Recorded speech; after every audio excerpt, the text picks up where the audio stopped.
Assalamualaikum warahmatullahi wabarakatuh. Halo, Waalaikumsalam selamat malam warahmatullahi semuanya. wabarakatuh. Gimana nih kabarnya? Alhamdulillah kita ketemu lagi di malam yang indah ini ya guys, alhamdulillah. Jadi hari ini di sesi kali ini kita akan nge-review film. Judulnya aja WIR, Waktu Indonesia Review Film. Kali ini kita bakal nge-review film bareng dengan Kak Lia. Kak Lia ini adalah penikmat film, ya oke. Kak Lia ini adalah penikmat film dan film yang bakal kita review ini mungkin ini udah film lama. Nah, pasti kalian sudah banyak yang nonton. Jadi mungkin kita, kayak flashback aja ya untuk review film kali ini. Pastilah kalian udah pernah nonton film bagus ini. Oke, mungkin kita langsung aja untuk pemaparannya dan sebelum langsung dipaparkan oleh Kalia, aku mau ngucapin makasih dulu buat Kalia yang udah menyempatkan waktunya untuk bersedia mengikuti sharing session review film malam hari ini.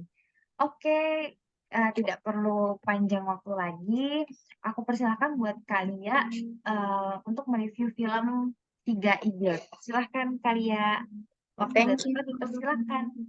Thank you Binti untuk kesempatannya eh, kali ini terkait dengan sharing session film The Idiot ya teman-teman. Tadi yang sudah disampaikan oleh Binti sebagai untuk sharing session kali ini dari sisi penikmat film ya teman-teman. Jadi eh, disclaimer dulu nih. Jadi dari sudut pandang eh, terlebih dari sudut pandang saya melihat apa sih makna dari film Three Idiot ini? Apa yang bisa kita pelajari, yang bisa kita ambil hikmahnya atau pelajarannya dalam film ini. Nah, tanpa berlama-lama, kita mulai ya teman-teman untuk sharing session film Three Idiot ini. Sebentar ya teman-teman.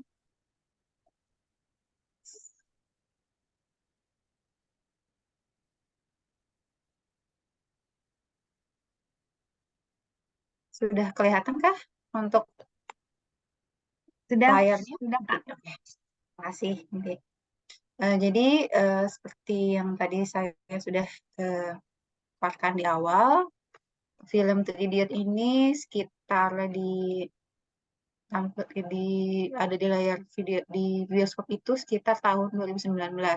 Mungkin teman-teman di sini udah banyak yang nonton ya, bagaimana mengharukannya film Three Idiot ini, bagaimana lucunya film ini saat ditonton, dari tawa, canda, haru, tentang persahabatan, semuanya pasti teman-teman yang udah nonton pasti paham ya, udah dari sudut pandang masing-masing. Nah, kali ini aku mau sedikit cerita tentang sudut pandang aku sendiri mengenai tentang film sharing session film Idiot ini.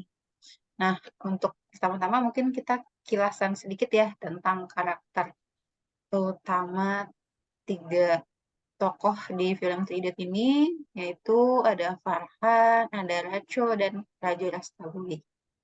Nah, di awal film ini diceritakan di situ bahwa Farhan ini awalnya akan uh, berpergian, sudah berada di pesawat untuk pesawat ini sudah siap untuk take off, lepas landas ke tempat tujuannya dia. Namun saat akan lepas landas ini dia menerima telepon nih dari sahabatnya yaitu Catur yang mengabarkan bahwa temannya Racos atau Raco ini ternyata sudah ditemukan nih setelah beberapa tahun tidak berjumpa dengan dia. Akhirnya uh, dengan akalnya dia berpura-pura saat itu untuk terkena serangan jantung dan akhirnya pesawat itu mau tidak mau mendarat darurat kembali ke bandara semula. Nah, akhirnya saat itu dia tiba-tiba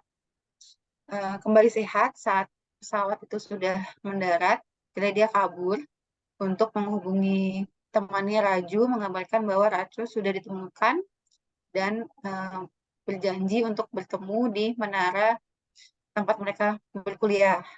Nah, akhirnya pada saat Racos bertemu dengan Racos di menara tempat mereka kuliah saat itu di ICE, mereka tidak menemukan Raco ada di tempat itu. Justru Raco catur ini yang menghubungi mereka ini, dia memamerkan bahwa dia setelah berhasil loh dengan menunjukkan foto-foto rumahnya dia, pokoknya yang penghasilan mereka dia selama kurang lebih 5 tahun setelah mereka lulus kuliah. Ternyata mereka sebelumnya saat kuliah itu punya janji bahwa di tanggal 5 September ini mereka akan bertemu.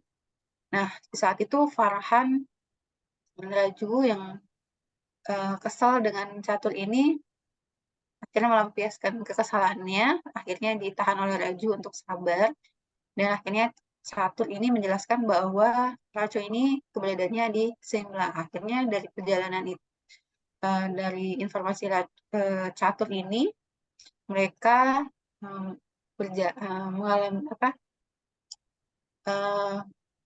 mengalami istilahnya proses untuk perjalanan mencari Raco di Simla seperti itu.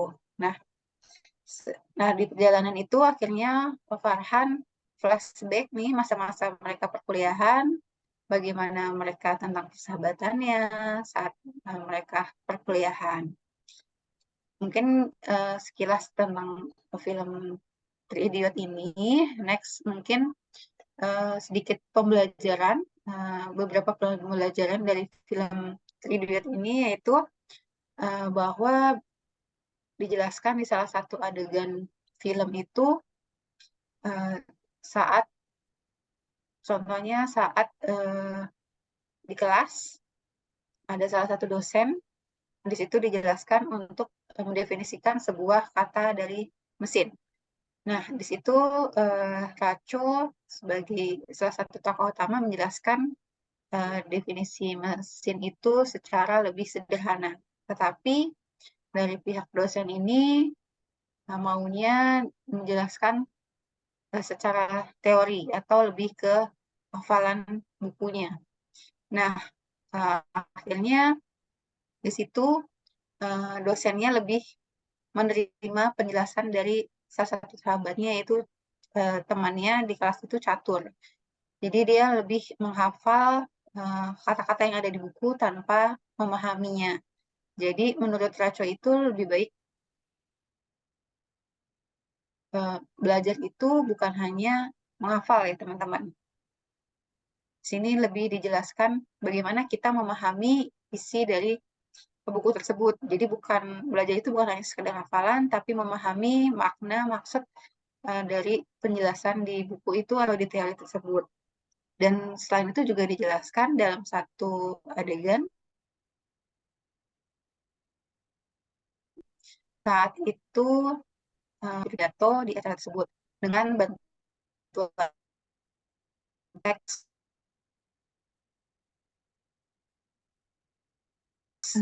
asli India.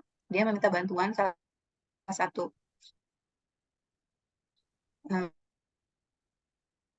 Halo Kalia, ini nge-freeze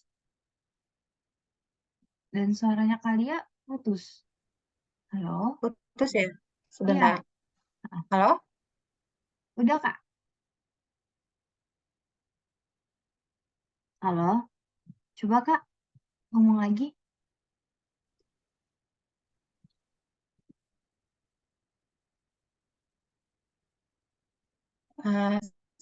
Sudah aman. Oke Kak, oke, udah.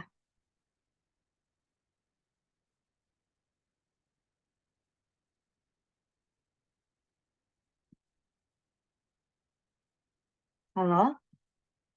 Halo Kalia? Hilang lagi Kak, maaf.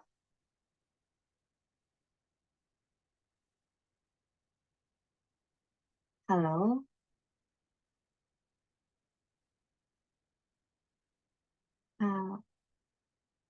Mohon maaf ya teman-teman, sepertinya sinyal narasumber lagi bermasalah. Mohon untuk ditunggu sebentar ya. Oke, mohon ditunggu sebentar. Ini kemungkinan narasumber lagi mencoba masuk kembali. Halo Kalia, Kak masih mute?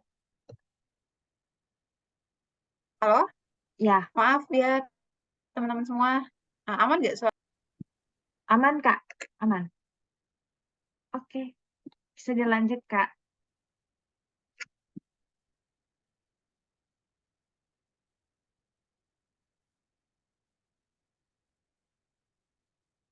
Suara suara Kakak ini Aman? aman. Oke, sebentar. Oke. Oke, mohon maaf ya teman-teman semuanya atas kendala teknis. Untuk ini tadi sampai penjelasan di salah satu adegan di pidato ya, benar ya Binti ya? Iya, benar Ya, Kak. jadi pada saat ini catur atau yang mendapat julukan si Lancer dalam film tersebut itu dia mendapat kesempatan untuk pidato di acara kampus.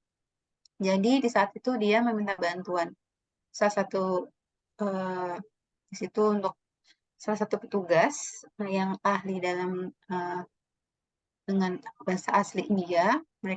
Dia meminta bantuan untuk mengetik atau menuliskan teks pidato tersebut tanpa memahami isi dari eh, teks pidato tersebut. Akhirnya di situ Ranco berusaha menyadarkan Rajo, salah satu sahabatnya, bahwa belajar itu bukan hanya tentang menghafal. Jadi dia di situ dengan bantuan Farhan mencoba mengakalinya dengan merubah teks pidato yang sudah jadi ini untuk agar menjadi pembelajaran ke catur bahwa belajar itu bukan hanya tentang menghafal, tapi juga memahami pemahaman dari isi teks tersebut. Akhirnya di situ eh, catur merasa dipermalukan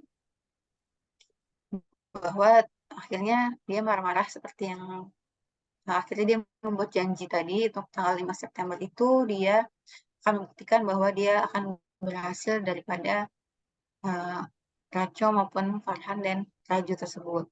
Dan pembelajaran selanjutnya itu dari film ini yaitu jangan menyerah jika mengalami kegagalan. Di salah satu adegan ini teman-teman, teman-teman pasti yang sudah pernah tonton ini kenal dengan karakter uh, Joy Lobo. Dia salah satu mahasiswa di universitas tempat mereka kuliah. Di situ dia di satu adegan dia menunjukkan hasil penelitian dia terkait dengan helikopter. Namun yang belum sempurna, suatu saat dia berpapasan dengan rektor di kampus teknik mereka berkuliah. Di situ dia coba menjelaskan untuk meminta tenggat waktu untuk penelitian dia untuk agar bisa lulus di tahun ini juga. Namun dari rektor itu malah meminta untuk menelpon nih orang tua dari Jui tersebut untuk menjelaskan dia ingin mengobrol dengan orang tuanya tersebut. Ternyata saat di situ dia menelpon orang tua.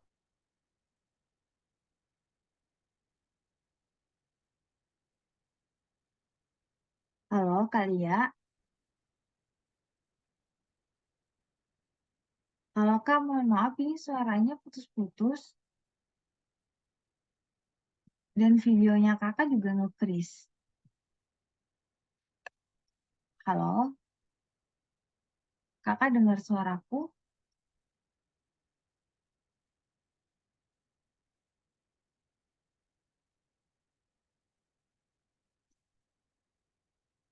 Halo Kak? Halo, Iya, Kakak dengar suaraku. Oke. Oke, mohon aman. maaf teman-teman semua, untuk Ya, kendala teknis ini aku udah coba ganti device. Mohon maaf tadi udah sampai mana ya teman-teman? Takut ada yang ke-skip tadi saat udah penjelasan. sampai yang penjelasan temannya yang ngebuat pesawat apa? Tadi tuh Kak, Mm-mm. baru udah sampai situ. Baru sampai situ ya, sebentar. Ya.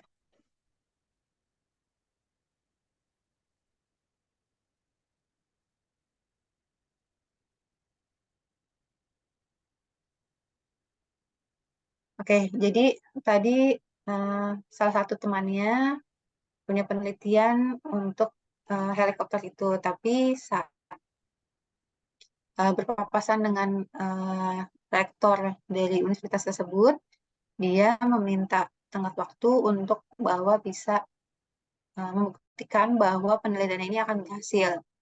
Dan di saat itu juga rektornya ini untuk meminta untuk coba menelpon orang tua dari Joy Lobo ini. Nah, saat menelpon ini, rektor ini eh, menjelaskan di telepon bahwa kepada orang tua Joy ini bahwa anaknya tidak bisa lulus di tahun ini. Nah, di situ Joy itu merasa kata-kata dari rektornya itu membuat dia putus asa dan akhirnya menyerah dengan mencoba bunuh diri. Dan akhirnya Joy Lobo ini meninggal. Seperti itu, teman-teman. Jadi, salah satu pembelajaran dari film ini, yang di poin kedua ini, yaitu jangan menyerah jika mengalami kegagalan. Jadi, kita pasti setiap kehidupan, saat kita coba satu hal, pasti ada yang gagal. Bukan gagal 100% ya, teman-teman. Tapi kita pasti tahu nih, kita udah gagal, nah di satu titik, nah kita harus belajar lagi nih, apa sih kekurangan kita, apa sih yang perlu kita perbaiki agar kegagalan ini tidak terulang lagi di masa depan atau di tahap penelitian selanjutnya, seperti itu, teman-teman. Kemudian untuk yang pembelajaran poin ketiga, yaitu belajar bisa di mana aja. Jadi di suatu adegan ini, Ranco dianggap oleh dosennya ini sebagai idiot karena dia tadi seperti yang di awal dijelaskan bahwa dia diminta untuk menjelaskan mesin, tapi tidak seperti yang diinginkan oleh dosennya. Akhirnya dia dipersilakan untuk keluar. Nah, sejak saat itu dia uh, berpunya pandangan bahwa belajar itu bisa di mana aja loh. Tidak hanya di kelas, tapi dimanapun bisa belajar. Jadi dia juga selain itu di salah satu uh, plot twist banget sih bagi aku pas saat nonton film ini itu saat teman-temannya saat mencari Rancho ini baru tahu kalau bahwa nama asli yang selama ini dia tahu Rancho ternyata bukan nama asli dia, tapi itu nama asli dari majikannya Rancho. Tuh, teman-teman di situ di mereka teman-teman Rancho termasuk Atur melihat benar-benar nama Rancho itu terpampang di dinding bahwa sertifikat lulusan terbaik. Tetapi foto yang terpampang itu bukan Rancho, tapi orang lain. Nah, di situ menjelaskan bahwa belajar itu tidak hanya membutuhkan gelar atau sertifikat, tapi juga ilmu, terus pengalaman, pembelajaran bukan hanya selembar sertifikat atau ijazah. Itu sih teman-teman salah satu pelajaran di belajar itu bisa di mana aja. Kemudian pembelajaran selanjutnya yaitu perubahan nasib yang baik berawal dari kemauan dan keyakinan kemampuan diri. Nah, di sini di film ini dijelaskan di salah satu adegannya itu terkait dengan tadi flashback terkait penjelasan ternyata yang rancho selama ini kita kenal itu bukan rancho asli, hanya embel-embel sebuah nama dari nama majikannya rancho. Jadi awalnya ini Ranco itu tidak bersekolah, tapi dia akhirnya istilahnya menyusup kali ya, bisa dikatakan seperti itu, menyusup di sekolah anak majikannya ini dengan menggunakan seragam anak majikannya ini. Akhirnya setelah ketahuan, akhirnya dia justru disekolahkan, tapi dengan satu persyaratan bahwa dia bersekolah akan dengan atas nama Ranco, bukan dengan nama aslinya dia. Nah, di situ dia akhirnya bisa berkuliah, bisa lulus dengan um, predikat terbaik, lulusan terbaik. Selain itu juga perubahan nasib yang baik ini berawal dari kemauan dan keyakinan diri ini juga dialami oleh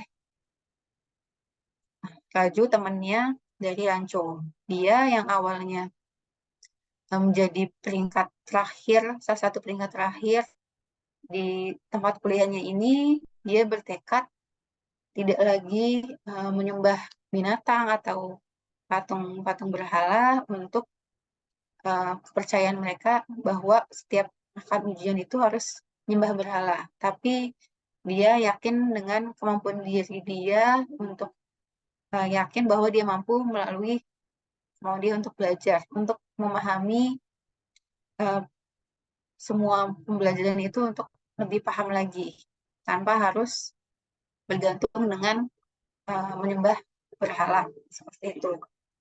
Nah, selain itu juga perubahan nasib yang baik ini juga dialami oleh Milimeter. Nah, teman-teman pasti dengan karakter Milimeter ini pasti tahu ya. Di situ dia dijelaskan yang biasa bantu teman-teman mahasiswa di situ untuk seperti fotokopi, kemudian cuci baju, setrika. Dan itu dia di situ jelaskan suatu ketika oleh dia menerima surat untuk belajar, untuk mengikuti, untuk naik kereta sesuai dengan surat itu untuk belajar lebih baik. Akhirnya dia dipanggil oleh atau bersama Ranco ini diajarkan untuk hidup lebih baik lagi, belajar lebih baik lagi dengan mengurus sekolah Ranco di tempat Ranco mengajar. Nah, di situ teman-teman dari Ranco ini sebelum bertemu dengan Ranco dia sangat amazing, sangat kagum dengan Milimeter ini yang awalnya julukannya Milimeter dengan julukan saat bertemu teman-temannya kembali itu dijuluki dengan Kilometer, bukan lagi Milimeter. Seperti itu. Jadi dari pembelajaran ini, dari film ini juga bahwa kita kalau mau ada kemauan, yakin bahwa diri kita mampu, pasti kita bakal nemuin jalan terbaiknya kok untuk bisa berhasil. Seperti itu. Kemudian satu pembelajaran lagi dari filmnya ini itu kerjasama yang baik akan menghasilkan suatu hal yang baik atau bahkan yang terbaik. Salah satu adegan yang mungkin bagi aku itu yang paling berkesan ya saat awalnya Ranco ini akan diusir karena satu kesalahan satu malam itu untuk mencuri kertas ujian di saat ada banjir dan di saat anak rektornya itu butuh bantuan untuk lahiran di saat tidak memungkinkan untuk akses ke rumah sakit, akhirnya Ranco dengan pemikiran yang luar biasa, dengan meminta bantuan teman-temannya untuk membantu proses lahirannya itu, dia bersama teman-temannya bekerja sama dengan mesin ciptaannya dia, virus inverter ini, untuk membangunkan teman-temannya untuk membantu proses melahirkan dari anaknya rektor ini. Di situ tuh benar-benar mengharukan banget proses lahirannya dengan yang listrik tidak ada, dengan bantuan hasil penemuan Ranco ini dengan nama virus inverter itu listrik bisa tiba-tiba nyala dengan bantuan aki-aki yang diambil dari mobil yang terparkir di sekitar asrama atau universitas tersebut akhirnya diambil untuk menyalakan listrik tersebut untuk membantu proses lahiran dari anak rektor tersebut. Akhirnya dengan bekerja sama dengan bantuan semuanya yang kompak, akhirnya alhamdulillah anak itu lahir dengan selamat. Seperti itu, teman-teman. Nah, sampai sini mungkin langsung next atau kita discuss terlebih dahulu, Binti? Iya, Kak.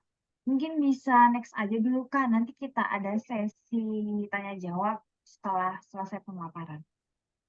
Oke, baik, Binti. Saya teruskan kembali ya.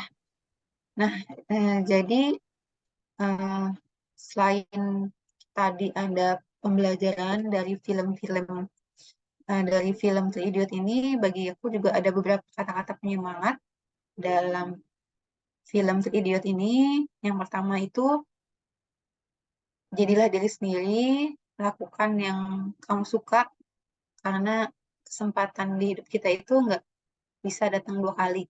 Nah, di sini tuh kenapa untuk aku bisa katakan jadilah diri sendiri, karena yang pertama itu terkait dengan karakter dari Farhan.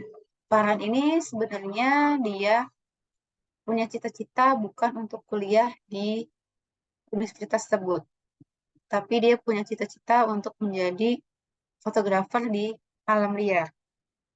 Jadi satu ketika itu saat Ranco dan teman-temannya mengunjungi keluarga Farhan, Ranco itu melihat hasil foto-foto Ranco yang hasil foto-foto uh, Farhan, maksud saya. Di situ dia sangat kagum dengan hasil foto-foto Farhan itu, dan kenapa dia di situ menanyakan kenapa dia tidak melakukan keinginannya, tapi justru kuliah di universitas tersebut. Ternyata itu adalah keinginan dari orang tuanya, seperti itu. Nah, akhirnya setelah dia bisa meyakinkan dirinya ke, bahwa keinginannya itu adalah untuk menjadi fotografer, akhirnya orang tuanya mau mendengarkan penjelasannya dia bahwa yang dicintai ini loh, bukan selama ini yang diinginkan oleh orang tuanya, seperti itu. Kemudian yang kedua yaitu cintailah apa yang kamu lakukan, bukan karena tuntutan atau penilaian atau hanya ingin mengejar materi belaka. Jadi di sini lebih terkait dengan Raju, salah satu temannya Ranco. Di situ dia merasa kuliah di tempat itu tuh karena tuntutan, bukan karena dia merasa mencintai atau menyukai dia kuliah di situ. Karena dia merasa dituntut karena dari keluarganya dia yang istilahnya mungkin bisa dibilang kurang mampu, kemudian kakaknya belum bisa menikah karena mahar yang terlalu tinggi, kemudian ayahnya juga karena sakit, dia merasa kuliah di situ tuh terbebani gitu, tidak mencintai dia kuliah di situ. Dia merasa terbebani oleh kondisi keluarganya yang kurang mampu itu. Kemudian kata penyemangat yang ketiga itu mungkin bagi aku di situ ada pesan untuk tetap optimis dan positive thinking. Jadi di sini ada kejadian yang hampir selain dari Joy Lobo tadi yang aku jelaskan, Raju di sini juga pernah mencoba bunuh diri. Tapi alhamdulillah dia di sini tidak sampai meninggal. Nah, ini yang harusnya salah satu poin yang menjadi poin penting untuk bagi aku sendiri, khususnya untuk tetap optimis dan positive thinking, walaupun kita sedang dihadapkan pada tekanan ataupun ujian, karena semuanya pasti akan kita lalui, bukan dengan kita overthinking dengan cara bunuh diri. Selain itu juga terkait kejadian bunuh diri ini, sebenarnya bukan hanya dialami oleh Jolobo dan Raju, tapi juga oleh dengan anak rektor. Di situ dia dijelaskan bahwa anak rektor itu infonya jatuh dari kereta. Ternyata menurut keterangan adiknya itu dia bunuh diri dengan menjatuhkan dirinya dari kereta. seperti itu. Dan yang keempat, yaitu saat aku ingat banget saat Raju ini mencoba bunuh diri, temannya ini mencoba untuk dengan segala cara untuk menyadarkan si Raju tersebut untuk tetap optimis, untuk positive thinking, untuk bisa kembali sehat. Itu sih salah satu hal yang aku ingat banget, untuk tetap optimis dan positive thinking di segala kondisi. Kemudian yang keempat, saat kita dilanda depresi, ada kata-kata rancu di situ yang benar buat aku teringat-ingat saat ini, yaitu dengan menatap mata kedua orang tua, bayangkan apa yang bakal terjadi kalau kita misalkan mati karena bunuh diri. Bisa kebayang nggak nih teman-teman, perasaannya orang tua kita saat kita ditemukan meninggal, tapi dengan cara yang tidak lazim, yaitu bunuh diri, karena kita frustasi dengan keadaan kita. Pasti kan bakal sedih ya teman-teman ya. Dan di situ salah satu hal yang membuat aku juga berpikir ulang, uh, untuk tetap berusaha walaupun kelihatannya ada, tapi pasti satu persatu bisa kita lewatin dengan baik. Semuanya pasti akan selesai satu persatu, karena Allah nggak mungkin kasih kita cobaan kalau Allah itu nggak percaya kalau kita bisa mampu untuk melewati semuanya. Terus kata penyemangat yang terakhir bagi aku di film itu, yaitu all is well. Tadi Kak, mungkin bisa disebut dengan kata lain dari positive thinking ya. All is well, semuanya itu pasti akan baik-baik aja. Apapun yang kita jalani, sesusah apapun, pasti akan ada jalan keluarnya dari kondisi kita yang lagi kita tertekan, atau usaha kita yang belum berhasil. Pasti semuanya akan ada jalan keluarnya, akan ada solusinya dari semua keadaan yang kita hadapi. Mungkin next selanjutnya yaitu pesan lain nih dari film ini, yaitu hati-hati dengan perkataan yang dapat melukai orang lain. Nah, di sini ini tuh kenapa sih hati-hati dengan perkataan yang dapat melukai orang lain, yaitu dengan adanya kejadian tadi, 3 orang yang bunuh diri, mencoba untuk bunuh diri. Yang tadi pertama yaitu Joy Lobo dengan perkataan rektornya, yaitu dengan Viru. Rektor Viru ini dikenal dengan otoriter, dia cenderung kaku orangnya, kalau menurut aku dalam film ini. Di situ dia secara tidak langsung dengan perkataannya itu membunuh, bisa dikatakan melakukan pembunuhan terhadap Jolobu atas perkataannya dia bahwa dia tidak akan lulus untuk tahun ini. Kemudian juga itu yang menyebabkan si Jolobu ini melakukan tindak bunuh diri. Itu. Kemudian yang kedua, akibat perkataannya rektornya Viru ini juga, Raju mencoba bunuh diri yang menyatakan bahwa dia akan dikeluarkan dari tempat kampusnya dia. Nah, itu kata-katanya itu mungkin dengan pemikiran Raju yang cenderung tertekan, membuat secara tidak langsung dia berpikiran untuk bunuh diri, untuk menyelesaikan hidupnya, agar orang tuanya tidak menderita atau malu karena dia dikeluarkan. Kemudian yang ketiga yaitu dengan adanya kejadian bunuh diri lompat dari kereta, yaitu anaknya Viru sendiri. Di situ dijelaskan oleh adiknya Viru atau dari anaknya rektor ini bahwa kakaknya ini tuh meninggal sebenarnya bukan karena kecelakaan, tapi karena dia sebenarnya lompat dari kereta. Karena dia sebenarnya tidak ingin masuk sebagai kuliah di jurusan teknik, tapi dia ingin ke sastra. Tapi dia akhirnya dengan kemauan orang tuanya itu, dia tetap berusaha untuk tes berkali-kali di jurusan teknik, tapi belum berhasil. Akhirnya dia putus asa, akhirnya coba bunuh diri untuk melewat lompat dari kereta tersebut.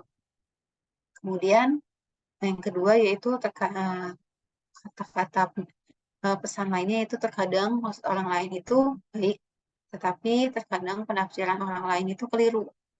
Jadi terkadang kita tuh perlu melihat maksud orang lain ini tuh bukan hanya dari satu sudut pandang, tapi beberapa sudut pandang. Contohnya seperti Rancho saat si Raju ini memutuskan untuk istilahnya menjauh dari Rancho ini, si Rancho ini mencoba untuk memberi pemahaman ke Rancho bahwa belajar itu bukan hanya melalui hafalan, tapi juga pemahaman. Tapi Rancho ini masih belum mengerti maksud dari si Rancho ini bahwa maksudnya baik loh, menjelaskan sebenarnya dia maksudnya ingin memberi pemahaman terhadap Raju, seperti itu. Akhirnya di satu titik ada kejadian, Rancho ini mendapat telepon bahwa ayahnya Ranju ini perlu dilarikan ke rumah sakit segera. Akhirnya tanpa menginformasikan Raju, dengan bantuan anak rektor dari rektor Viru ini, Rancho berinisiatif untuk membawa ayahnya Rancho ini, ayahnya Raju ini ke rumah sakit menggunakan skuter oleh milik dari anak dari rektor tempat mereka berkuliah menggunakan sepeda motor. Namun saat Raju sampai di rumah sakit ini, si Raju ini justru menyalahkan Rancho. Dia merasa bahwa Rancho ini ikut campur urusan keluarga dia dan bertindak sendirian tanpa istilahnya tanpa kompromi terlebih dahulu ke Raju. Akhirnya di satu titik ada dokter sedang berbicara menjelaskan bahwa jika ayahnya Raju ini tidak dibawa segera, dia bisa meninggal. Seperti itu. Akhirnya di situ Raju sadar bahwa maksud Rancho itu ternyata baik. Akhirnya di situ Raju sadar paham maksud dari Rancho itu untuk menolong orang tuanya. Akhirnya di situ dia meminta maaf kepada Rancho atas kesalahannya dia selama ini, bahwa dia selama ini ternyata keliru. Seperti itu. Jadi kadang kita kan hanya melihat dari sudut pandang kita sendiri tanpa melihat dari sudut pandang orang lain. Itu yang terkadang membuat adanya salah paham ya teman-teman ya. Mungkin dari sini, dari film ini kita bisa belajar nih bahwa mungkin maksud orang lain itu baik, tapi dilihat dari sisi kita itu, oh dia jahat banget sih kayak gitu. Padahal itu sebenarnya bukan maksudnya seperti itu. Nah, itu yang perlu kita cross check ulang. Maksud dari orang ini sebenarnya emang tidak baikkah atau memang baik untuk kita, seperti itu. Kemudian pesan lain selanjutnya yaitu tidak boleh merendahkan orang lain, karena bisa jadi di masa depan ini atau di masa depan kelak orang yang kita remehkan itu lebih berhasil dan melebihi kita nih, atau di posisinya di atas kita. Nah, salah satunya di satu adegan. Jadi di satu hasil nilai ujian itu, dua teman Rancho ini, Farhan dan Rancho ini, ternyata nilainya dua paling belakang. Sedangkan Rancho ini duduk paling depan bersama rektor. Nah, di situ Rancho itu merasa keberatan kenapa posisi tempat duduknya ini tuh disesuaikan dengan posisi peringkat dari hasil ujian tersebut. Protes ke rektornya ini. Nah, rektornya ini tidak sependapat dengan Rancho bahwa orang tersebut, kedua teman Rancho tersebut tuh tidak akan bisa mendapatkan pekerjaan setelah lulus dari tempat ini. Tapi kenyataannya setelah mereka kuliah beberapa tahun, mereka lulus dan mendapatkan pekerjaan. Nah, itu akhirnya dengan hal itu membuktikan bahwa tidak boleh merendahkan orang lain. Itu. Setiap orang tuh pasti punya proses mereka bertumbuh masing-masing. Kemudian selain itu juga yang paling plot twist itu yang temennya dari ketiga idiot ini, yaitu Catur. Catur ini membanggakan dirinya dia telah berhasil dan dia memiliki janji untuk ketemu dengan Pempes Bundu, yaitu salah satu ilmuwan yang sangat dicari di India. Nah, ternyata Pempes Bundu itu adalah nama asli dari Rancho ini. Ternyata selama ini yang dia telah membanggakan telah berhasil, ternyata yang lebih berhasil itu ternyata ilmuwan yang akan bertemu dengan dia itu adalah si Rancho. Seperti itu ya teman-teman ya. Jadi adanya dengan dua adegan ini tuh dijelaskan bahwa kita tuh nggak boleh loh merendahkan orang lain yang saat ini di bawah kita. Ternyata bisa aja di masa depan orang itu melebihi kita kapasitasnya atau keberhasilannya. Nah, selanjutnya yang penting banget bagi aku dalam film ini tuh itu penting banget punya support system yang support positif di lingkungan kita. Itu salah satunya melalui punya teman-teman atau sahabat dekat yang benar-benar tuh saling support satu sama lain, saling bantu, bahkan tidak sama sekali menjatuhkan. Ini tuh aku seneng banget sama sikapnya Ran Choi ini yang benar-benar tuh membangun semangat kedua temannya ini, Farhan sama Raju, untuk mengejar keinginannya mereka masing-masing. Dari Farhan, mensupport Farhan ini untuk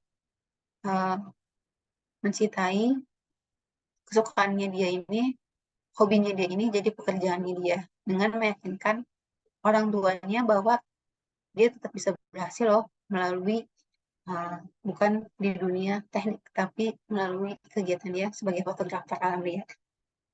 Kemudian di sini juga Rancu juga menjelaskan bahwa Raju itu bisa loh mendapatkan pekerjaan tanpa bantuan, istilahnya hanya dengan kemauan dia sendiri bahwa dia itu pasti bisa loh dapetin pekerjaan. Dan di satu sesi wawancara itu ternyata dia justru bisa meyakinkan pewawancara itu, user yang mewawancari dia itu, bahwa dia tetap di jalurnya dia tanpa berbelok dengan keadaan-keadaan yang mengharuskan dia untuk menjadi orang lain.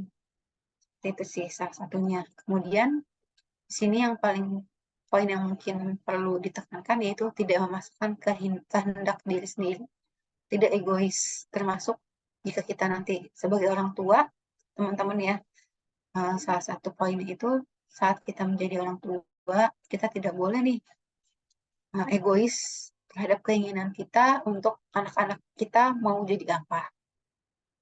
Seperti tadi Farhan, sejak lahir sudah ditentukan oleh orang tuanya harus kuliah dan lulus jadi insinyur mesin. Kenyataannya Farhan ini maunya jadi seorang fotografer. Seperti itu. Kemudian yang kedua, yaitu tadi dari Rektor Viru. Dia memaksakan anaknya untuk kuliah juga nih di jurusan teknik mesin. Padahal anaknya ini sebenarnya ingin kuliah di bidang atau di jurusan sastra. Seperti itu. Jadi di sini kita tidak boleh egois terhadap keinginan kita tanpa melihat keinginan orang lain tuh sebenarnya mau jadi apa, anak kita tuh mau jadi apa ya teman-teman semua. Juga sebagai pengingat aku yang akan jadi ibu, jadi orang tua kelaknya, seperti itu. Kemudian pesan lainnya dari film ini yaitu yang paling menyentuh, yaitu perlu pembuktian untuk mendapatkan kepercayaan. Kenapa sih perlu pembuktian untuk mendapatkan kepercayaan ini? Ternyata sulit banget. Nah, salah satunya ini dibuktikan oleh Ranco ya teman-teman dalam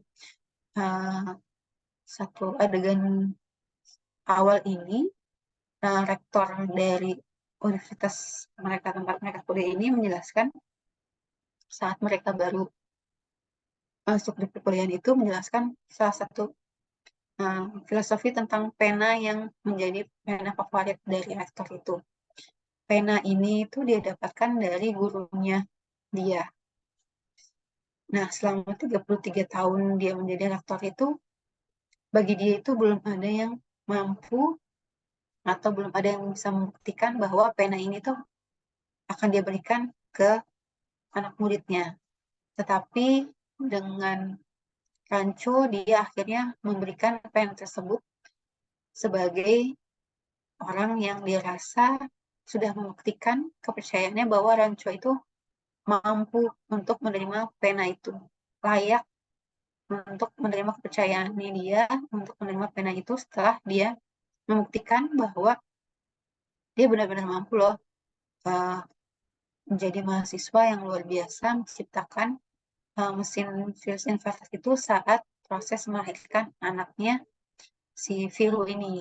Jadi dia benar-benar sangat terkesima dengan kemampuan dari Rancho ini.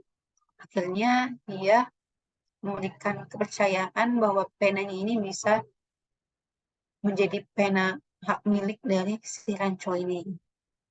Mungkin itu kata-kata penyemangat bagi aku dalam film ini sebagai penikmat film Three Idiot ini. Selain penyemangat, pesan-pesan moral dalam film ini. Nah, sebelum aku tutup, ada satu kutipan Rancho yang menurut aku tuh sangat bagus sih, teman-teman. Jadi, menurut dia itu, jangan mengejar kesuksesan, keunggulan, tapi kejarlah keunggulan, maka kesuksesan itu akan menghampirimu. Jadi sering yang seperti yang dibilang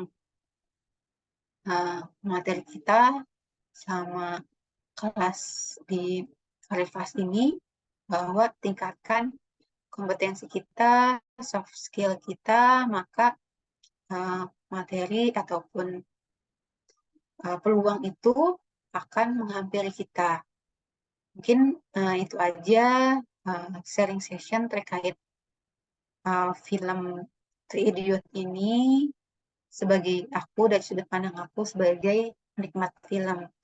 Terima kasih untuk waktunya teman-teman semua untuk mau mendengarkan sharing session film ini. Kurang lebih mohon maaf dan aku kembalikan ke Binti sebagai moderator. Terima kasih teman-teman semua. Oke, terima kasih Kak Dia atas pemaparannya yang bagus banget, detail banget. Ini kita sekarang masuk ke sesi tanya jawab, ya Kak. Tapi sebelum masuk ke sesi tanya jawab nih Kak, terkait film Tiga Idiot sendiri, ini kebetulan aku juga baru nonton film ini lagi beberapa waktu belakangan. Jadi emang ya, karena kan aku kalau nonton film itu jarang banget ngeliat trailernya dulu. Apalagi kan filmnya itu sudah di tahun 2019 ya. Jadi kebetulan waktu nonton kemarin, aku itu ya udah langsung nonton aja. Cuma aku ngelihat dari posternya Tiga Idiot. Ini tentang apa sih gitu kan? Kayak gimana sih filmnya? Tapi ternyata setelah aku nonton sampai selesai dan itu filmnya juga cukup lama menurutku itu hampir 3 jaman ya kalau nggak salah itu emang di luar expect dari poster yang aku lihat kalau menurut ya Kak jadi kayak aku tuh nggak expect kalau ternyata filmnya itu sebagus itu gitu wah ternyata syarat maknanya banyak banget di dalam film itu gitu kalau untuk yang dari pemeran tiga utama tadi yang udah Kakak bahas di awal kalau dari Kakak sendiri tuh yang paling favorit dari 3 pemeran utama itu yang mana, Kak? Terus kenapa gitu? Yang udah pasti sih dari Rancho ya. Bagi aku tuh dia favorit banget karena uh, dia kelihatannya sangat happy dengan kehidupannya dia, dengan kehidupannya dia untuk belajar dimanapun dia mau. Ternyata tuh dari karakternya dia happy itu, dia nggak menunjukkan loh kalau dia itu dari keluarga yang kurang mampu, tapi justru membuat teman-temannya itu memberikan semangat ke teman-temannya, ke lingkungan sekitarnya, memberi pengaruh yang baik sih. Aku lebih suka karakternya Lanco seperti itu membawa pengaruh baik ke teman-temannya, ke lingkungan sekitarnya dia untuk beranggapan tuh bahwa belajar itu dimanapun bisa tanpa membutuhkan selembar sertifikat itu bisa kalau kitanya mau gitu sih paling. Kalau dari Binti nih yang baru nonton kembali film Si Idiot ini tuh yang jadi tokoh utama dalam film ini yang jadi papa itu Binti siapa nih? Iya, kalau dari aku sama favorit tokoh favorit aku tuh si Ranjo itu sih Kak. Pertama kali aku ngelihat aku nonton film ini kan di awal itu Ranjo itu datangnya terlambat ya waktu jadi maba. Di situ tuh aku udah Iya. merasa ini Ranjo itu orangnya yang mana sih gitu. Dan ketika dia datang dan Contoh? dia memilih iya, memilih untuk nggak ikut itu ya, kayak perkenalan bareng sama yang lain, tradisinya mereka lah intinya. Dari situ kan dia Hmm. ngebuat salah satu pokoknya dia ngebuat seniornya tuh akhirnya jadinya kesetrum. Itu tuh buat aku kayak kagum di situ ngebuat aku kagum sama, wah Iya. ternyata racunnya sebentar ini ya gitu. Inisiatifnya tuh tinggi banget untuk membuat kayak macam-macam alat kayak gitu sampai bisa buat kesetrum gitu. Makanya itu kenapa aku tokoh favorit dari film Tiga Idiot ini tuh si Rancho itu. Selain dia pintar juga sebenarnya dia itu membawa pengaruh positif buat teman-temannya yang lain. Jadi, oke, sekarang kita mungkin lanjut ke pertanyaan-pertanyaan dari teman-teman ya, Kak. Mungkin, ini, dari film ini tuh, yang kita dapetin itu kan selain pelajaran hidup juga, terus kita juga sekalian belajar tentang ilmu-ilmu pengetahuan terkait mesin-mesin ya, Kak, terkait engineering gitu. Nah, Iya. eee, kalau menurut Kak Lia sendiri, sebagai penikmat film ya, sebagai penikmat film, ini kalau ditanya nih, ada nggak sih Kak, rekomendasi film film selain film Tiga Idiots yang pembahasannya itu kurang lebih seperti film Tiga Idiots ini? Jadi ada juga ngebahas terkait, engineering-engineering gitu, terus juga sorot akan makna kehidupan itu juga banyak. Ada nggak sih Kak? Kalau terkait dengan engineering ini aku kurang tahu ya film apa yang menurut aku bagus, tapi kalau film lain yang menurut aku pesan moralnya banyak itu sih film Imperfect yang karyanya Ernest bersama istrinya Mira. Itu bagus banget sih filmnya untuk terkait menerima penerimaan terkait penerimaan diri sendiri. Paling itu sih Binti. Kalau Binti mungkin punya rekomendasi film lain yang membuat Binti itu bagus. Oh, kalau untuk yang film yang terkait engineering ini, aku nggak ada rekomendasi film sih, Kak. Cuma kalau untuk yang bagus itu, aku juga ada pernah nonton film yang India juga. Cuma dia memang nggak ada sama engineering sih.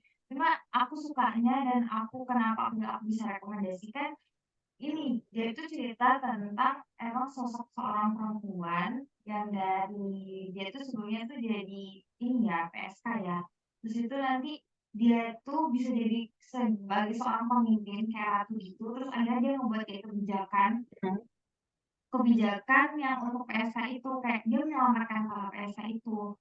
Aku lupa itu nama judulnya apa. Coba nanti kalau aku udah ingat, aku coba drop di kolom komentar ya, teman-teman. Itu bagus juga gitu. Sebenarnya sih banyak ya Kak, untuk film-film itu ya. Sebenarnya itu banyak. Mungkin kalau kita sering sharing-sharing aja, terus kita tanya-tanya sama teman-teman itu mungkin banyak. Terus kita kembali lagi ke pertanyaan selanjutnya. Tadi kan ada tuh pesan-pesan moral yang di awal, yang di segmen awal itu kalau ada kata-kata belajar itu bisa di mana saja. Belajar itu bisa di mana saja. Kalau dari aku, waktu nonton film itu, selalu sih Kak, apa pemikirannya seperti itu. Karena kan kalau untuk di Indonesia sendiri, kalau di wilayahku juga sendiri, aku tuh bisa dibilang tuh nggak pernah ya ngelihat yang anak-anak tuh kan belajar tuh dari satu tempat pindah ke tempat lain, maksudnya ketika dia di notice terus mereka pindah lagi ke tempat lain. Nah, kayak gitu. Kalau menurut pandangan kalian sebagai penikmat film tuh gimana sama jalan cerita, maksudnya sama kebiasaan yang seperti itu lah. Belajar di mana aja terus pindah-pindah tempat itu gimana menurut kalian sendiri? Oke, kalau di Indonesia sendiri ya masih, menurut aku masih lebih ke teoritis ya, lebih kaku, lebih ke harus habis dari SD ke SMP ke SMA. Nah, itu terkadang kita di sekolah itu eh, kurang diajarkan untuk soft skill-nya, termasuk bagaimana kita cara berkomunikasi yang baik, bagaimana kita menyampaikan pendapat yang baik. Karena aku tuh ngerasain sendiri ya sampai sekarang ini tuh kalau mau menyampaikan pendapat, mau komunikasi ke orang itu masih takut-takut, ragu-ragu gitu. Selain itu juga harusnya kita belajar nggak berpatokan sama sertifikat ya, atau hanya dengan ijazah. Karena tuh terkadang aku juga sempat ngerasain namanya nilai nilai cukup bagus, tapi ternyata soft skill ataupun kegiatan organisasi tuh butuh loh buat kita belajar untuk komunikasi, untuk belajar eh, istilahnya bekerja sama dengan orang lain, tidak individualis dalam setiap pekerjaan. Kan kita dalam pekerjaan pasti butuh kerja tim ya, seperti itu. Nah itu kadang aku yang anaknya yang teoritis ini kadang kesulitan untuk komunikasi, eh, kemampuan soft skill aku. Nah karena itu tuh aku pengen banget eh, suatu saat mungkin dari apa dari pendidikan sistem pendidikan kita tuh lebih mengutamakan hal itu ya. Mungkin aku juga nggak tahu nih kalau untuk sekarang ini bagaimana sistem pendidikan di sekolah lebih tepatnya, karena butuh banget sih namanya peningkatan soft skill ya untuk kegiatan. Benar tadi yang dibilang sama Kanco di dekat itu bahwa belajar itu bisa di mana aja loh, nggak harus di bangku sekolah, tapi bisa lewat contohnya lewat karir kelas ini kita bisa ketemu, bisa meluaskan jaringan, bisa menambah skill kita. Itu sih Bin. Ya. Oke, ya. Benar sih, Kak. Jadi untuk yang belajar di mana aja itu menurutku juga bagus gitu. Bahkan kalau bisa tuh kita nerapin. Mungkin ini ya, kalau yang di dalam film Tiga Idris itu kan berpindah-pindah tempat. Mungkin kalau di zaman yang Ya. udah lebih modern sekarang, kita bisa belajar di mana aja. Bisa lewat buku, bisa lewat internet, ya kayak. Oke, kita lanjut ke pertanyaan selanjutnya nih Kak Lia. Tadi kan ada di kata-kata penyemangat di dalam film Tiga Idiots tadi itu, cintailah apa yang kita lakukan tanpa memperdulikan tekanan orang lain. Nah, misalnya nih Kak, kalau kaum milenial Gen Z itu biasanya tuh masih sering tuh ke respect sama penilaian orang lain. Jadi kita udah melakukan apa yang kita sukai, tapi ketika dapat ini apa tuh namanya dari orang lain pandangan orang ih kayaknya kamu kok gitu sih kayaknya kamu gak cocok deh wah udah ke distract langsung kayak udah mulai ini apa namanya udah mulai down kayak ah iya masa aku kayak gini nah ini ada tips nggak sih dari kalian sendiri biar kita tuh lebih bisa mencintai apa yang kita lakukan terutama mencintai diri kita sendiri lah gimana tuh kak ada tips-tipsnya nggak? Kalau kalau dari aku sih mencintai diri aku sendiri itu lebih ke misalkan contohnya dari penampilan ya. Penampilan itu kan nggak bisa dilihat dengan cantik ataupun ganteng, tapi lebih ke penampilannya tuh rapi atau enggak sih. Aku lebih ke lihat ke diri aku tuh dari segi pakaian ya contohnya ya. Di pakaian aku tuh pas aku gunakan tuh nyaman nggak sih buat aku, bukan melihat dari pandangan orang lain. Oh kamu pakai baju ini nggak cocok. Nah, sedangkan kata orang lain cocok dipakai cantik atau bagus di kamu, tapi kalau kamunya nggak nyaman, itu buat apa? Gitu. Jadi aku lebih mengutamakan kenyamanan diri aku sendiri sih. Yang penting itu penampilannya rapih. Itu sih, Bin. Berarti lebih ke Kalau dari, percaya dirinya ya.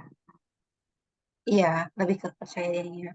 Iya, dari percaya diri kita. Pokoknya apa aja kalau kita percaya diri itu insya Allah inilah nyaman semuanya juga studinya lebih enak juga ngejalaninnya. Sama kayak kata-kata ini yang di dalam film itu all is well. Enggak sih kak, intinya Iya, tuh semua baik-baik aja. betul. Iya, oke. Terus Nah, ini Kak, ada lagi nih yang tadi Kakak udah sampaikan di pesan film yang lainnya itu. Terkadang maksud orang lain itu baik, tetapi penafsiran orang Mm-mm. lain itu keliru. Nah, itu jadinya tuh terkadang sering tuh kejadian miskom. Oh, orang lain melakukan A untuk kita, sebenarnya niatnya itu baik. Cuma dari kitanya tuh melihatnya, oh kok kayak gini banget sih, kok kayaknya aku diatur banget sih gitu. Nah, ada nggak sih Kak, tips nih biar tidak terjadi miskomunikasi antara dua orang yang bersangkutan atau malah lebih, untuk bisa saling memahami. Intinya tuh sebenarnya si A tuh maksudnya baik loh ke kamu, tapi kamu tuh pemahamannya seperti itu. Ada nggak sih Kak tips-tips biar tidak terjadi miskomunikasi kita? Gitu loh. Kalau dari aku sih yang pasti coba konfirmasi ulang nih, Min, ke orangnya yang kita maksudkan untuk sampaikan informasi A ini sudah tersampaikan baik belum sih ke beliau misalkan. Nah, dengan cara apa sih? Coba dari yang aku jelasin ini tuh udah tersampaikan baik belum sih? Coba deh, coba dijelaskan ulang dari penjelasan aku ini udah sepemahaman belum sih? Seperti itu. Jadi kita biar tahu nih dari diskusi kita ini tuh pemahaman kita tuh udah satu belum sih atau masih ada pemahaman yang bercabang. Seperti itu sih Bin kalau dari aku. Terus mungkin kalau misalkan tetap masih ada miskomunikasi di antara aku dengan orang tersebut, mungkin bisa lewat dari penengah atau dengan dari penengah ini bisa menjelaskan nih. Aku menjelaskan ke dua orang ini dan misalkan orang yang jadi penengah ini sudah paham maksud aku, ternyata yang aku mau sampaikan pesan ini belum paham maksud aku ini. Nah, dari penengah ini tuh bisa menyampaikan nih, mungkin dengan penyampaian dia yang berbeda, bisa sampai nih pesan sebenarnya yang aku inginkan disampaikan ke orang ini. Mungkin gitu sih, Bin, kalau dari sisi aku. Mungkin dari sisi Binti atau dari sisi teman-teman lain, mungkin ada tips-tips lainnya. Oke, kalau dari aku sendiri biar nggak terjadi salah paham ya Kak ya. Kadang kan emang kita misalnya kita di posisi orang yang A ini melakukan kebaikan, tapi ketika kita dipandang kayak, loh kok kamu malah ngatur-ngatur gitu. Nah itu terkadang kalau dari aku pribadi itu aku menyampaikan sih ke orang yang B-nya ini. Kalau aku begini sebenarnya tuh untuk buat ini loh. Jadi aku tuh ngejelasin ke dia biar nggak salah paham gitu maksudku. Nah, cuma nanti kalau selebihnya dia tetap berpikiran kayak gitu, tapi kan kamu nggak boleh kayak gitu atau kamu nggak harus kayak gitu sih, aku nggak nyaman dan sebagainya. Ya udah aku sampaikan, oke kalau memang kamunya tidak nyaman, tidak berkenan, ya aku minta maaf. Nah, tapi sebenarnya memang niatku tuh nggak ada yang lain-lain, intinya niatnya tuh baik untuk kebaikan kita bersama. Biasanya kalau aku gitu, biar jadi udah aku jelasin dari awal, maksudnya udah aku perluas dari awal biar nggak semakin panjang ya kayak. Karena kan kalau bisa aja dengan kesalahpahaman doang tuh bisa ruwet masalahnya bisa panjang gitu loh. Bisa yang tadinya akrab bisa jadi nggak akrab. Ya kayak gitulah intinya. Nah Kak lanjut nih Kak, di film Tiga Idiots ini kan kalau aku melihat itu filmnya itu lucu, campur ya, lucu, ada sedihnya juga, ada seriusnya juga. Malah waktu aku nonton film ini tuh aku tuh ada di bagian-bagian itu aku ada yang nangis. Karena mungkin karena aku nontonnya malam ya, terus suasananya Hmm. juga udah sunyi gitu kan. Itu bagian-bagian yang wah ini kok sedih banget aku nangis. Tapi ada juga yang lucunya. Terus tuh memang ya Kak, film-film India itu ada pasti nggak ketinggalan yang namanya nyanyi-nyanyi. Nyanyi-nyanyi dan Iya, joget-joget bareng gitu. Itu membuat itu sih buat aku yang nonton itu nggak ngantuk karena dengan durasi film yang cukup panjang itu filmnya tuh asik sih. Maksudnya ini apa namanya ada lucu-lucunya, ada serius-seriusnya juga. Gitu. Kalau dari kalian sendiri, kalian suka bagian scene yang mana nih yang paling favorit di antara semuanya? yang paling favorit tuh yang bagian akhir sih, yang saat si catur ini apa memamerkan bahwa dia tuh udah berhasil loh. Ternyata tuh saat dia ketemu sama Rancho, dia mempertanyakan tuh pena ini dapat dari mana? Ini kan pena rektornya mereka dan dengan yakinnya bahwa ini harusnya penanya cocok buat saya, buat si eh, catur ini. Dia akhirnya mengambil Dan di satu sisi ternyata teman-temannya itu baru tahu kalau Rancho ini sebenarnya nama aslinya itu Markus Pangdu, yaitu ilmuwan yang selama ini yang mau ditemui oleh Catur. Akhirnya di satu sisi di situ eh, Rancho menelpon Catur bahwa dia sudah mengambil penanya dia tanda tangan untuk ketemu dengan dia. Tuh. Itu sih yang paling buat aku yang adegan yang favorit. Kalau untuk Binti nih, yang bikin Binti haru untuk film saat nonton film ini tuh apa sih, Bin? Aku penasaran nih dari ceritanya Binti. Iya, jadi kalau buat aku yang ngebuat haru itu kan waktu di adegan yang si Ranco dan teman-temannya ini ngebantu anaknya rektor, kakaknya Tia melahirkan. Di situ tuh bener-bener yang kayak, di situ aku bener-bener kayak ih, deg-degan banget kayak bisa nggak ya ini ditolongin, bisa nggak ya? Karena kan kuliah mereka ini basicnya mesin ya Kak. Nah sedangkan yang emang seharusnya membantu persalinan kakaknya dia ini mungkin iya ya, karena kan dia seorang dokter. Cuma emang kondisinya saat itu tidak memungkinkan untuk dibawa ke rumah sakit juga kayaknya terlalu lama. Di situ sebenarnya aku yang ikut deg-degan juga nonton di bagian adegan itu kayak ini bisa diselamatin nggak ya, bisa diselamatin nggak ya? Dan ternyata tuh kayak bener-bener di luar ekspektasiku gitu kalau ternyata si Raja dan teman-temannya itu bisa ngebantu kakaknya Tia ini untuk melahirkan gitu. Dengan yang memang bener-bener semua alat-alatnya tuh nggak ada ya, memang namanya bukan rumah sakit, pasti kan alatnya terbatas. Tapi tuh mereka bisa menghadirkan alat-alat itu tuh dengan yang sempat-sempatnya loh. Ngebuat, Ya, sempat-sempatnya ngebuat narik bayinya itu aku tuh ketawa, terus juga kayak sedih, ya Allah terharu banget, alhamdulillah gitu. Yang paling buat aku tambah jadi ininya dari situ pas bagian anaknya udah berhasil dikeluarkan, cuma anaknya itu nggak nangis. Dengan mukanya semua itu kan pada muka serius, muka panik kayak tegang. ini tidak nangis, udah diajarin disuruh disuruh lakukan ini ke bayinya, tapi bayinya tetap gak nangis. Dan ternyata dengan kata-kata oleh Isul dia malah dan nangis tuh di situ aku jadi ketawa jadi kayak ah cuma gini bisa bisa gitu ini cuma ada di film ternyata mungkin kalau kalau bayi biasa maksudnya kalau kayak bayi ya kan ternyata bener-bener tuh kayaknya aku kayak nggak mungkin gitu masa iya sih lagi Aisyah aja udah langsung apa nangis nangis gitu bagian itu sih kak yang paling buat aku haru tuh ih pokoknya lah aku sampai nggak expect kalau mereka Yes, tuh sih betul. ngebantu keren banget sih emang tuh keren banget emang. Yang Oke, bikin ide sih ya, Kak. yang keren, yang bikin ide ceritanya yang keren sih ya. Iya, benar. Kayak bener-bener di luar nggak ketebak. Karena emang kebanyakan gitu ya, Kak, film luar itu menurut kayak nggak ketebak gitu loh. Selanjutnya akan apa, selanjutnya apa, akan apa. Termasuk yang di scene terakhir, yang ternyata si Ranju itu nama lainnya siapa? Kunis Wangdo ya?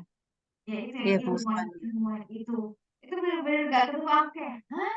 Oh iya, ternyata dia selama ini dicari-cari kayak wah malu banget sih si catur itu udah mau udah disuruh tanda tangan ya Allah udah disuruh tanda tangan ternyata dia tuh akhirnya orang yang dia cari-cari apa dia udah janjian sama dia gitu kan bener-bener malah si catur juga sih gak ngeliat ya padahal di tanda tangan itu udah dicoret namanya Iya, dicoret namanya.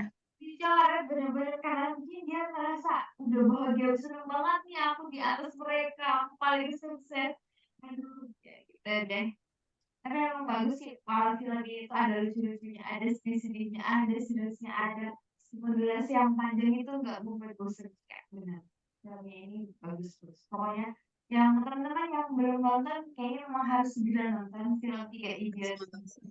harus harus banget sih karena Banyak dengan banget pesan moralnya ya. iya benar. Terus juga asik aja kalau kalau emang udah suasananya asik filmnya mau durasinya panjang pun kayaknya tuh gak kerasa. Bener-bener nggak Hmm. kerasa. Oke kali ya sekarang kita lanjut lagi ya lanjut ke pertanyaan berikutnya. Jadi di sini tuh tadi tuh ini ya Kak ada yang Kakak bahas tuh di sini tiga tokoh utama pemeran di film Hmm. Tiga Idiots. Nah kan ada si ini ya Kak ya si siapa Milimeter. Nah, Ya, milimeter di situ. Milimeter itu di situ tuh menurutku sih orangnya ini ya, maksudnya aku tuh nggak expect kalau ternyata akhirnya milimeter tuh akan barengan sama si Rancu itu. Karena kan dari awal tuh bener-bener ini, apa tuh, dia tuh bener-bener yang kayak bener-bener cuma sebagai iya, pembantu mahasiswa-mahasiswa di situ, misalnya perlu apa gitu. Kalau Hmm. dari si tokohnya Nara sendiri, kalau aku pribadi sih selalu kayak kagum sama dia. Karena dia bener-bener kayak yang mau berusaha untuk menjadi yang lebih baik gitu. Nah, kalau si siapa Kak, si rektor, si virusnya itu, si Pak Virus itu, Hmm. kalau menurut kalian, eee, kan dari awal itu sebenarnya Pak Virus itu termasuk orang yang baik atau kata apa sih namanya, pemeran yang baik atau malah ke arah antagonis ya, Kak? Karena kan menurutku di awal dia tuh kayak jahat banget, ada mahasiswa punya penemuan ini, tapi dia tuh kayak nggak mau gitu loh, nggak mau ngakui kayak, "Oh iya kamu hebat nih," bener-bener kayak nggak ada puji gitu loh. Tapi pas udah di bagian terakhir-terakhir kan, yang udah ketika si Rancu udah ngebantuin gitu-gitu, akhirnya dia tuh kayak nggak apa, akhirnya dia kayak seperti, menghargai Ada. orang lain. Nah, itu menurut kalian tuh gimana? Kalau dari pandangan kalian sosok seorang rektor virus itu ya Sosok Vero itu sebenarnya rektor itu tuh baik sebenarnya ya, tapi mungkin karena eh, sifatnya orang tua lebih mungkin lebih kaku kali ya, lebih otoriter. Dia beranggapan pengalaman dia tuh udah lebih banyak daripada mahasiswa-mahasiswanya dia. Jadi tuh dia beranggapan tuh, oh aku lebih eh, banyak pengalaman, sudah lebih belajar dari mereka. Mereka tuh tahu apa sih? Kalau aku pandangannya seperti itu. Lebih tidak mau menerima masukan dari anak-anak muda atau murid-muridnya beliau. Sampai di satu titik dia disadarkan sama Raco itu saat anaknya akan lahiran. Bahwa tuh tidak selamanya dia selalu benar akan yang dia katakan, tapi dia juga harusnya bisa menerima masukan orang lain. Walaupun orang itu tuh mahasiswanya dia. Walaupun eh, bukan orang yang lebih ahli dari dia sih. Aku beranggapannya seperti itu. Itu Bin. oh iya, benar sih, Kak. Karena emang, ini ya, apa namanya, mungkin emang sudah diatur di awal tuh dia seperti tidak menghargai perjuangan orang lain, benar-benar kayak tidak ada kata memuji gitu loh. Tapi ketika emang di titik ada di momen nih dia yang di posisi dia memang melihat semuanya, terus saat itu juga kebetulan dia yang ditolong gitu kan. Keluarganya dia yang Ya. ditolong nih sama Randy dan teman-teman, akhirnya dia bisa menghargai ini perbuatan orang lain itu yang udah ngebantuin dia. Oke, terus tadi aku juga ada mau nanya ini apa apa ya tadi aku jadi lupa deh mau nanya apa. Oh iya, ini kali ya.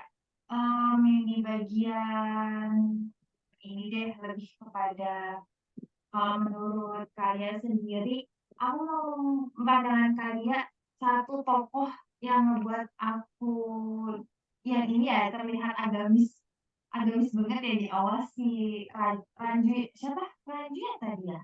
Kalau nggak salah ya. Ranco, Oh ya, Raju. Iya, Raju, Raju. Raju Rastogi. Heeh. Ya, itu kan di awal-awal itu waktu mereka baru datang ke kamar itu si Raju tuh udah sibuk berdoa, pokoknya si itu sibuk berdoa. Kalau menurut kalian tokoh si Raju ini tuh seperti apa menurut pandangan kalian sendiri? Kalau menurut pandangan aku tuh Raju ini tuh lebih kayak dia merasa terbebani akan kondisi keluarganya, lebih kayak ketakutan gitu. Jadi dia tidak menikmati hidupnya. Seperti itu sih. Jadi dia lebih karena terbebani karena kondisi ayahnya yang sedang sakit, kemudian kondisi ekonomi keluarganya yang cenderung miskin karena penghasilan orang tuanya yang minim. Itu membuat dia tuh tidak lepas apa tidak lepas melaksanakan kehidupannya dia, jadi cenderung lebih introvert, lebih pendiam dari teman-temannya. Tapi di saat ada teman-temannya datang ini di satu sisi sekamar ya saat kuliah itu, mau nggak mau tuh kalau aku lihat pandangan aku tuh membawa aura positif baik Raju ini untuk ke arah yang lebih baik sih, lebih menikmati kehidupannya dia tanpa dibayang-bayangi ketakutan akan kondisi keluarganya. Mungkin dari aku gitu, Ben. Mhm. Oke. Iya tadi Kakak, benar-benar apalagi yang di bagian Raju yang ketika dia mau bunuh diri ya, alhamdulillahnya aja dia itu nggak meninggal dan aku emang ngerasain banget di scene yang di bagian ketika Raju sakit itu teman-temannya support banget, bener-bener membantu untuk pemulihannya si Raju sendiri. Nah kalau untuk support system sendiri, kalau di dalam kehidupan kalian, siapa support system yang memang selama ini tuh berpengaruh dalam kehidupan kalian sampai di umur yang sekarang? Sampai saat ini posisi terbaik aku jelas kedua orang tuaku serta kakak-kakakku sih ya. Jadi yang paling aku ingat banget tuh support sistem utama aku tuh kakakku. Yang pertama itu kakakku itu tuh menyadarkan bahwa aku tuh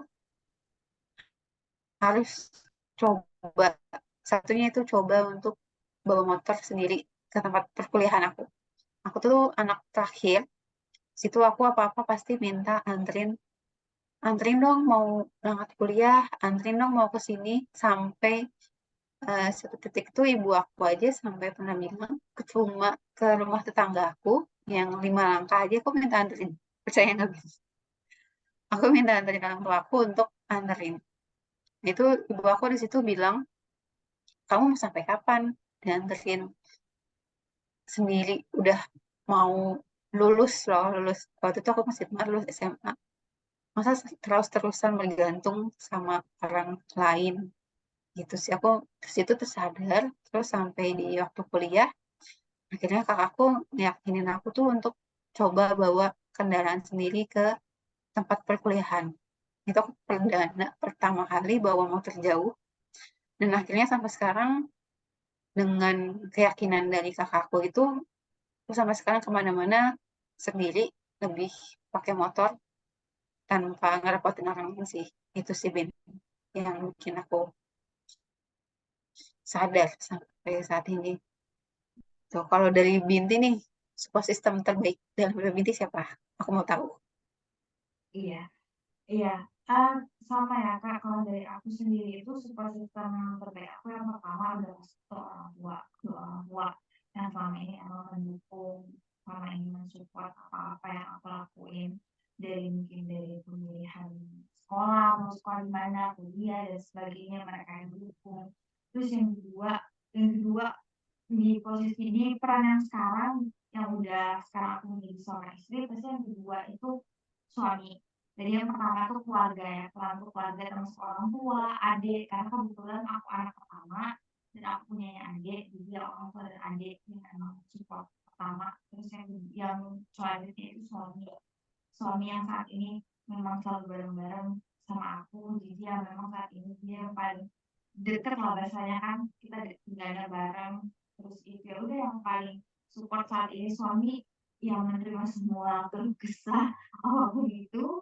Terus suami sekarang, terus mungkin yang ketiga kalau aku tuh lingkungan sih kak, lingkungan tuh ya teman-teman aku, sahabat-sahabat aku tuh bener-bener kayak yang wah bagus banget ini ya kalau punya lingkungan yang bagus, otomatis kan kita punya support system yang bagus juga ya. Jadi kita selalu disupport apapun kegiatan kita gitu.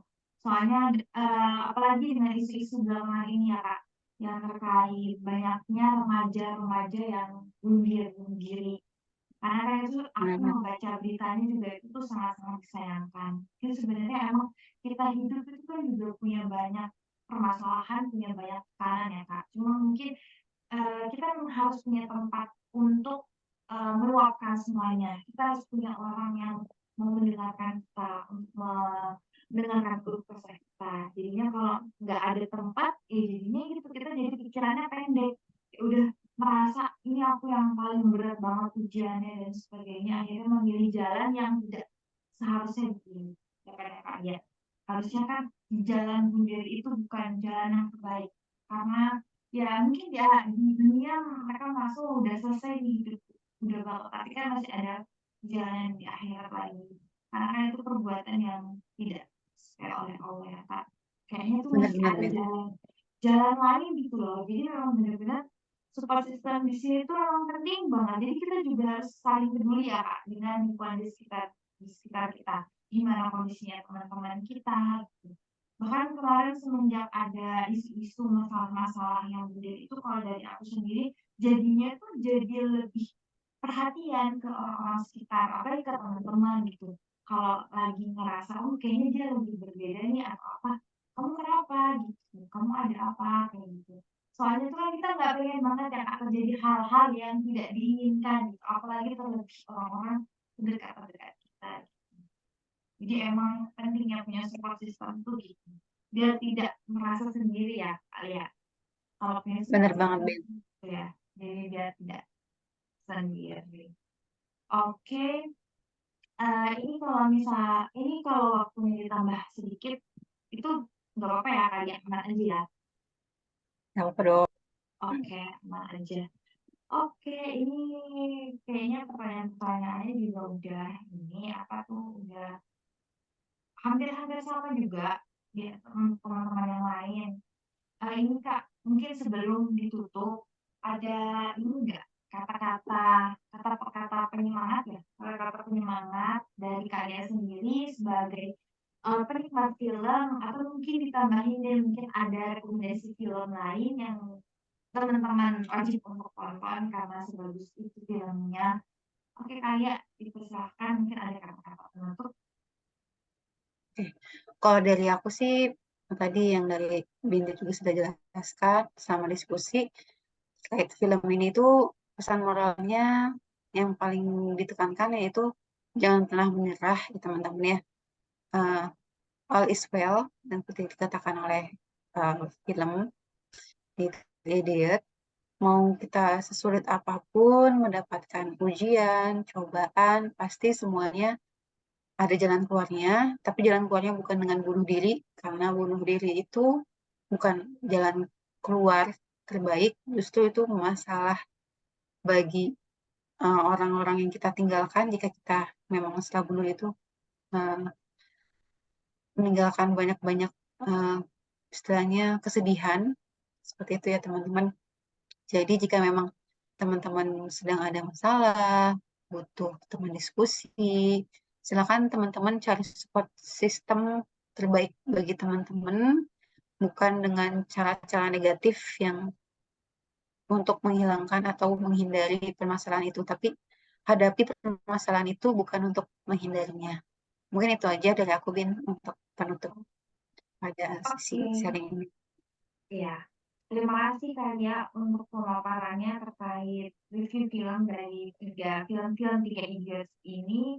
Semoga dari kesempatan kita bisa bertemu lagi. Oh ya Kak, sebelum ini Amin. ditutup, ini teman-teman pada nanya nih, ntar kalau mau posting fotonya ini nge-tag-nya ke Instagramnya apa nih nama Instagramnya Kak Lia. Terus juga mungkin teman-teman yang mau berjejaring di LinkedIn boleh di-share Kak nama ini apa sebelum kita tutup. Oke, Itu untuk di Instagram aku, kolom hmm, komentar kali ya Kak, di drop di kolom komentar. oke, boleh, Biar boleh. nggak. Iya, heeh. Aku drop ya, teman-teman semua. Ini bisa teman-teman untuk jejaring, bisa teman-teman. Jangan lupa langsung di follow ya guys. Jangan lupa di follow, kita jejaring, kita saling eh, berhubungan di Instagram, bisa saling discuss atau tambah-tambah informasi yang sebelumnya aku belum tahu, misalkan teman-teman lebih update terkait informasi di luar sana, boleh loh teman-teman semua untuk informasi lebih lanjutnya, atau mungkin ada sharing-sharing session film-film selanjutnya nih yang kira-kira mau kita kupas tuntas lagi ya, Bin ya. Iya, betul. Ditunggu kupas-kupas film selanjutnya ya kalian. Oke, amin. Oke. Boleh lah. Oke. Mungkin sebelum kita tutup apa kita mau foto dulu? Boleh, boleh dong, Bin. Oke, boleh, boleh. Oke. Oke. Satu, dua, tiga. Oke, kalian. Oke. Dah. Oke. Oke, terima kasih buat Kania atas pemaparannya terkait review film Tiga Idiots ini. Semoga di lain waktu kita bisa bertemu lagi. Dan terima kasih juga buat teman-teman yang sudah standby sampai akhir di seri session kali ini. Aku Binti dengan ini undur diri. Terima kasih atas perhatiannya semuanya. Sampai jumpa di lain waktu. See you. Assalamualaikum warahmatullahi See you. wabarakatuh. Waalaikumsalam warahmatullahi wabarakatuh. Makasih teman-teman semua. Terima kasih Kak Dia. Terima kasih semuanya.